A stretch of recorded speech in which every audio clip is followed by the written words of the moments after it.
Hey folks, Lindsey Hullerton with Sports Psychology Solutions back in the building at Detroit Crystal Ray for the big Cleveland versus Detroit. St. Martin DePorres of Cleveland will be playing Detroit Crystal Ray tomorrow, and I have one of the players who's going to make a big impact, Mr. Sincere Smith, representing the Cleveland Crystal Ray. St. Martin DePorres of Cleveland, that is. How you doing, man? I'm all right. You ready to come in and get it in? Yeah, I'm ready. Yeah? I'm ready for the game. You ready? Okay, that's good. Now, did you play in the game last year? I did. Okay, and you guys had a good trip back to Cleveland, huh? Yeah. You got. We won 2 in a row. It's third. We're going for 3. Going for 3. Going for the 3-peat right here too. So what's something you got to do? What's something you got to keep your teammates keeping in mind? Just what do you got to do to prepare to get that third win? We got to prepare right here on the practice court because if we don't take practice serious or like mess around, we go come out in the game messing around, and we keep our opponents in the game when we mess around. And when we play to our full potential, like we good. But if we not focus on practice, missing layups, not doing everything we're supposed to do, taking care of business, we go come out slow, and it's going to affect like our flow of the game and how we supposed to play. That's excellent. How important is it to get focused in practice? Sometimes practice, man, you're like, oh, this is just practice. Sound like Allen Iverson, Yeah, I be thinking of it sometimes like that, but like I just be joking around, but it's important because you need to focus, and it gets you going through your game motions of what you do in the game, so you just know what you go do. So when you come to the game, you prepare for it, and you just doing it. Right. So you should be good. Right.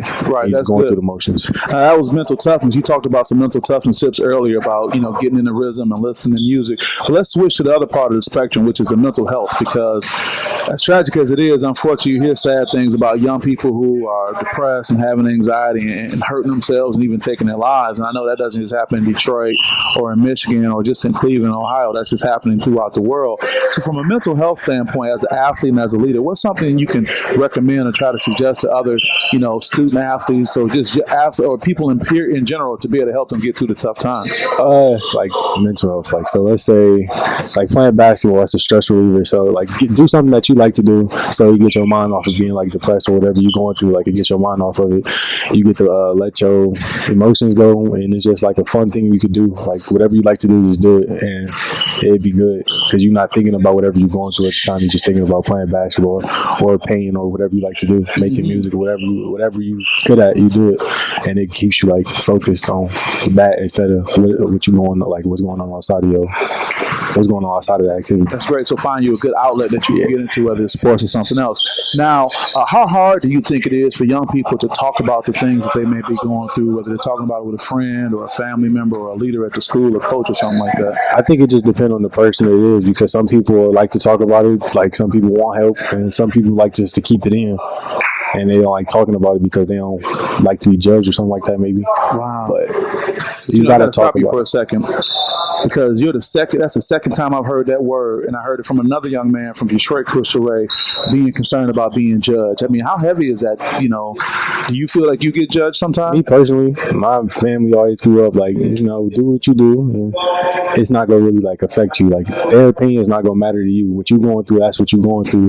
But it's not going like their opinions. It's not gonna have no effect on your life. Okay, actually, I got a tough question for you, Sincere. I know I'm putting a lot on you, but you handle it really well.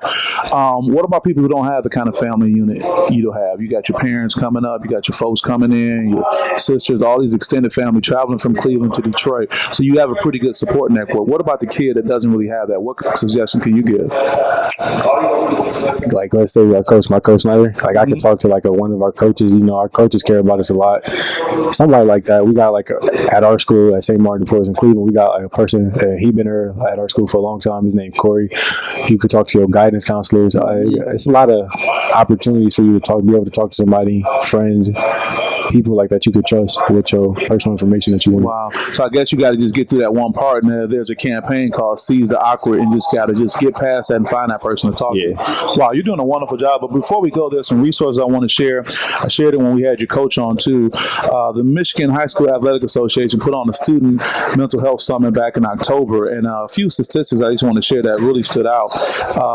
So that suicide is the third leading cause of death in youth aged 10 to 24. So that kind of fits your spectrum and whatnot. 20% of young people aged 13 to 18 live with a mental health condition. 11% of youth have a mood disorder, and 8% of youth have an anxiety disorder. So there are two resources I just want to share before we let you sign off, because you're doing a great job. There's a National Suicide Prevention Lifeline. You can reach that number at 1-800-273-8255. And check this out, since there's a crisis text line, because really a lot of people are into texting. Yeah, and that crisis text line, you can text 741-741. I want to thank the American Foundation for Suicide Prevention, particularly the Michigan chapter, for being able to provide that information. And also there's a campaign called Seize the Awkward, when you can really have those conversations. So with that, man, I don't want to keep you. Anything you want to share to sign off to your teammates, your classmates, your family, friends before you go finish this practice and get ready for that big game? Not really. Whatever. I don't know. I don't got nothing to say. Okay, well, you've done a great job, man. Very impressive young man. I thank you for everything. Thank you. Good luck with everything. We'll talk to you guys soon. Lindsey Huddleston from SPS signing off. Sign up and subscribe to the SPS Edge on YouTube to get more information like this, more information on college players, great professional players and their interviews, Hall of Fame, et cetera, et cetera. And we'll see you guys next time. Thanks.